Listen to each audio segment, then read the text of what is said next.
Hello and welcome to Louise Singleton Creations. During my last few Aqua Cast videos, you may have seen me saving up my extra Aqua Cast to use as Terrazzo chips. And I keep on saying I'm going to have to do a Terrazzo video and start using these chips up. Well, that's what I'm going to be doing today. And you will also see how I saved my 3 pieces from the dreaded air pockets which often occur when using the Terrazzo technique. So if you would like to see my Terrazzo trio and maybe learn something along the way, stay tuned and enjoy the video.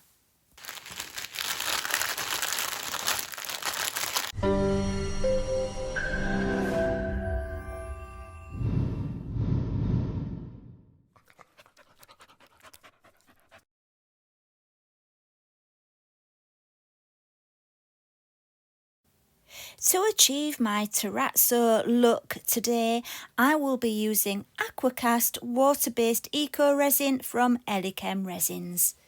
Real Terrazzo consists of chips of marble, quartz and granite to create a really beautiful speckled effect, but using Aqua Cast can give you just as much of a lovely look. As I said in my introduction, I've been saving up all my leftovers of Aqua Cast and crushing it up to make my Terrazzo chips, but I need my base to add my chips to, so that's what I'm doing here. I wasn't sure exactly how much Aqua Cast I would need for my 3 projects today, so I was really guessing, and so yeah, I'm not telling you the measurements, there's no point, it was just a complete guess and it wasn't enough anyway, I had to do some more later on. The thing is with this technique, when you're adding lots and lots of Terrazzo chips to your uncured Aqua Cast, it increases the volume. So it's always going to be a bit of a guess getting the right amount of Aqua Cast anyway, which is a good thing, isn't it? Because you're not going to be needing as much because the chips are increasing the volume, so you're saving on your Aqua Cast. If you're new to my channel and you're wondering what Aqua Cast is, well, it's a water-based eco resin.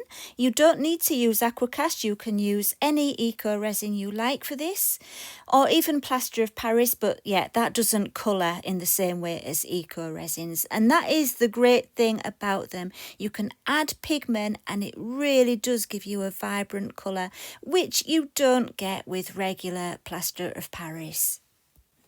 The reason it's called an eco resin is because it's an ecologically friendly alternative to resin. I nearly didn't manage that sentence. But yeah, it's kind to the environment because it's natural. It's not actually a resin, it's an alternative to resin, and so the name can sometimes be a little bit misleading. I quite like to call it a casting compound. Anyway, here it all is, all measured and mixed and ready for the pigment. I had quite a lot of brown and green Terrazzo chips saved up, and so that's my theme for today, brown and green. I'm using latte and avocado from Homeware Design Co on Etsy. I'm adding quite a lot because I want quite an intense colour. My plan was to add the green Terrazzo chips to the brown one and vice versa for the other one. My first Terrazzo project is going to be a jar, and so because I was doing that I needed the mixture to be very, very thick. I needed to put lots of Terrazzo chips into it. I'll explain why it needs to be really thick very soon, but I just wanted to tell you that so that I can explain here why I'm adding the Terrazzo chips to the jar first and then adding the Aqua Cast to the chips rather than the other way around. The thing is, I was concerned that it was quite possible that I didn't have enough green Terrazzo chips, and so what I wanted to do was add the Aqua Cast a bit at a time, making sure it kept nice and thick and stodgy, and then, you know, do it from there rather than just adding the chips to all the Aqua Cast I mixed up, only to discover that I didn't have enough chips and end up with a very thin solution because that wouldn't have worked in my jar. Anyway, I hope that made sense. Let's skip ahead to where it starts to get messy. Very, very messy. So the thing is, when you make a very thick mixture, sorry, I'm laughing as I'm watching. When you make a very thick mixture, it's very hard to get it into your mould. You need to be prepared to get into a right mess. And I'm always prepared for that. I don't care. But it does look quite bad watching it. The colour isn't the ideal colour either for this kind of thing. It does look like something terrible happened. Anyway, we won't get into that. What I'm trying to do here is use my fingers to coax it down to the bottom. I was trying to just fill it halfway because once it's half filled, the plan is to put green on the top. And so, yeah, the reason why I've made it so thick is because if it's a runny solution, what happens is the Terrazzo chips, of course, they're heavier and they fall to the bottom, don't they? And so when the piece is finished and you've sanded away the surface, you end up with a band of colour with no pattern in there, no Terrazzo chips showing because they've all sunk to the bottom. And I wanted an even coverage of the speckled pattern, and so that is why my mixture is so thick. And so what you can see me doing here is I'm just trying to clean up the silicone a little bit. There's no way I could clean it up properly. I'm just trying to get as much of the brown off as I can before I add the green. So, you know, my finished piece will look a bit nicer. So, yeah, that's what I'm doing there. At this stage, you're probably thinking, nah, I think I'm not going to be bothering to try this idea. It definitely works better with flat things like coasters, and funnily enough I will be doing a coaster soon as well. So after giving it a bit of a clean up, it was time to add the green. And are you thinking what I'm thinking?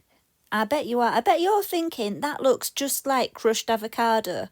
Well, maybe you might not be, I suppose. But that's definitely what I'm thinking. I'm thinking that's what I want for my lunch. A crushed avocado. That looks amazing. That colour is so well named because obviously the pigment I used is called avocado. And you really couldn't get closer to the right colour there, could you? It's my favourite of all the colours from Homeware Designs. I've got to say, I've just bought a new bottle because I use it so much. Once that was filled, I moved on to my next mould, and I was starting to panic a bit because it was really starting to get thick and starting to cure, and I didn't want to waste it all. So I was working very fast to fill the mould. This one is from Buan Nicole, and it's a base for like a lantern. It's got a glass lantern that goes with it. Can't think of its name at the moment, but I will be putting links to the moulds in the video description. Luckily, this one was a lot easier to fill due to the wide opening at the top, and it was done in no time. With those done and curing, I decided to mix up a little bit more to make a couple of coasters. This time I didn't need to make it as stodgy. It is still quite stodgy, but I could have got away with making it a lot less so, but never mind, it still worked. And yeah, what I've done in the past when I've done this is I've made a barrier to fit inside the mould and then took the barrier out when both the different coloured sides were kind of completed. Does that make sense? Anyway, I forgot to do it, and by the time I'd mixed everything up, I didn't really have time to make a barrier to put in there. So never mind, I just did it freeform and hoped for the best. The coaster mould I'm using here is from Moulds and Shapes. Now we'll put a link and discount code to this one as well in the video description. I've used this one so many times. It's such a great mould and it still looks quite new, doesn't it? So I'm very happy with this one. Okay then, it's time for demolding, and normally demolding is quite an exciting process to watch. But don't expect too much at the moment. With Terrazzo, obviously you're not going to see the detail in there until you've done the sanding part of the process. And oh, do you see that big hole?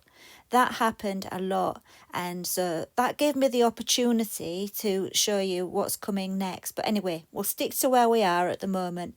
As I was saying, you don't see the speckled pattern until you sand off the surface. It's not a lot of sanding, it doesn't take long, but it makes a massive difference. So the transformations will come soon, and at the moment, not very impressive at all. Do you see those holes again? This was the worst one for the holes, but luckily it was mostly at the base, and I managed to fill them all, and it was all fine in the end. And here are the coasters, and at this stage I was very underwhelmed and I was hoping that I'd be able to save them, make them look good so that I could use this footage for my video, because time was moving on and I needed to get my video finished for today. Otherwise, you wouldn't be watching a video today. I just wouldn't have had time to start another project. I need to get a little bit better with my time management, don't I? Anyway, here you can see I've got a bowl of water and a 60 grit sanding block, and I'm going to sand everything down. So I'm going to miss out most of the sanding because it's something you don't need to see, isn't it? You can see a little bit of it and then enough's enough, right? Now, once it's sanded, it still doesn't look as good as it will at the end. I'm going to be covering them with wax when they're completely finished, and that makes the colours so much more vibrant. But before that, I'm going to show you how I like to fill in the holes. So here's the piece with the worst of the problems, and it's doing a good impression of Swiss cheese at the moment. Let's see if we can sort this one out.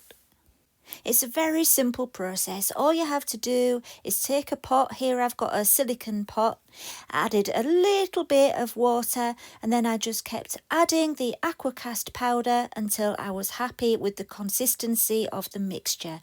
You don't need to measure it. The thing with Aqua Cast is you don't need to be exact. You can make it as thick or thin as you want it. And I wanted it to be quite thick, but not too thick. And I could have used brown or avocado for making my filler, but I decided on the avocado. I just thought it might blend in a little bit better. And so I added a bit more of the pigment there, and then it was time to smooth it on. You can use your finger or you can use some kind of applicator. I used a coffee stirring stick and then gave up and used my fingers most of the time, and it did tend to work better to do it that way. And I wasn't too worried about making a mess after sanding it, because I knew I was going to give it another quick sand afterwards anyway, and it comes off quickly, all the excess. So it wasn't a problem. It's best if you don't leave it to cure for too long. It sands off much more easily if you don't leave it too long after doing this. But yeah, I didn't film all the sanding after doing all the filming, because I think you can imagine, can't you? It was just the same as before. Just a quick bit of sanding with my sanding block, and they were as good as new. Here it is after filling and sanding. For some reason, in this clip, I didn't show you the base, but you will see it soon when it's being waxed. But all those holes that were on the side have also been filled. Well, I say all, not quite all, because I've spotted a couple. But yeah, most of them, the worst offenders, are gone. And it did do a really good job of getting rid of them. So hopefully that idea will help you with your pieces in the future. Here I'm using some Clark's wax for stone and concrete. I really wanted to bring those colours out, and wax tends to be the best thing for doing that. So here I am rubbing it all in, and very soon you'll see the base as well. I'll slow down the little clip that I found. There it is, look. And yeah, that's so much better, isn't it? Yeah, so much better than it was before, and I'm very happy with the improvement. So here are all my finished pieces together.